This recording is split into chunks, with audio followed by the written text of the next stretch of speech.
My whole career, I've drawn superheroes. So capes and things blowing in the wind as superheroes fly around, pretty important to me. Fortunately, you can do something like that inside of Poser.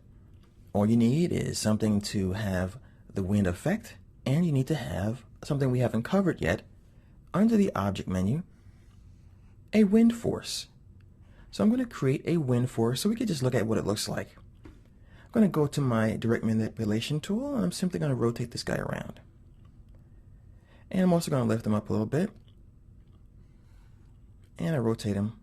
And what I'm going to do is I'm going to zoom in so we can see what this is exactly. So let me just go back out a little bit. These controls are so touchy, I tell you, when you're using a Wacom tablet. Okay, almost there. See, it's like the wind is blowing the wind force. Okay, here it is. The wind force is like a little turbine. It's got a fan in there, and it also has these little projections here.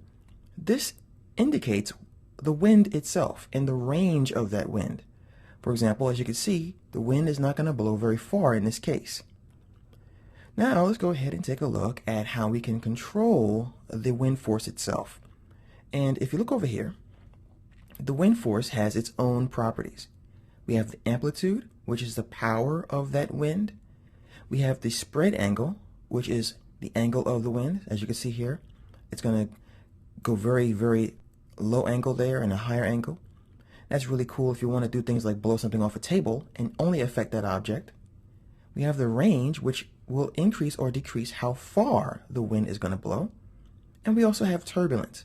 Turbulence is very handy when you want to have something blowing or billowing, like a cape or a flag.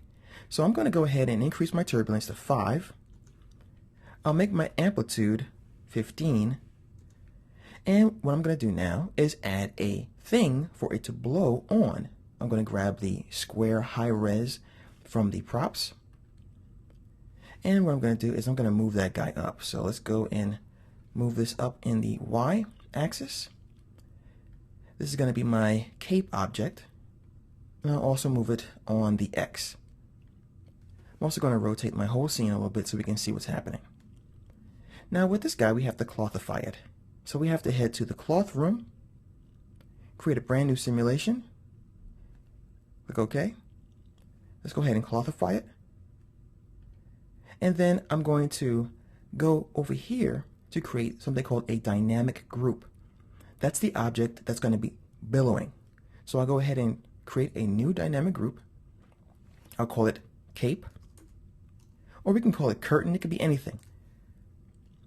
Then I have to create what's called a choreographed group. Now I think it's kind of a crazy name because it doesn't make much sense. Many applications that I open up, I just simply click on things and try to figure out what they are. To me, choreography, I'm looking for somebody to dance. So I think something like pinned group or static group would sound more obvious. The choreographed group is the object that's not going to move. So I'm going to go to where it says choreographed group here, and I'm going to add some points. These guys are now in the choreographed group, and they're not going to be affected by the wind. So I'm going to leave that alone, and all I have to do at this point is calculate the simulation. Notice how the air is billowing right in the middle of this object, like a cape, as I mentioned earlier, or a drape. Now it's passing by the wind source here, so it's not having any effect anymore. Now I'll go ahead and play that simulation. So as you can see, you can have a gust of wind blowing through a drape or a character's cape. Let me go ahead and cancel this calculation here. If you ever want to try again, just go ahead and clear the simulation, and then you can always go back to your wind object. Let me go to my props here, go to my force field, and I can affect its properties if I want to change the way it works. So I can make it more powerful, or I can make it softer, and so on. So what I'm going to do is head back to my pose room, and I'm going to really up the power of this guy, make this 30. It's going to be super duper. And I'll increase my turbulence to 15. And I'm going to go back and do that simulation again. So let's go to cloth, and let's calculate the new simulation. A lot more turbulence happening now.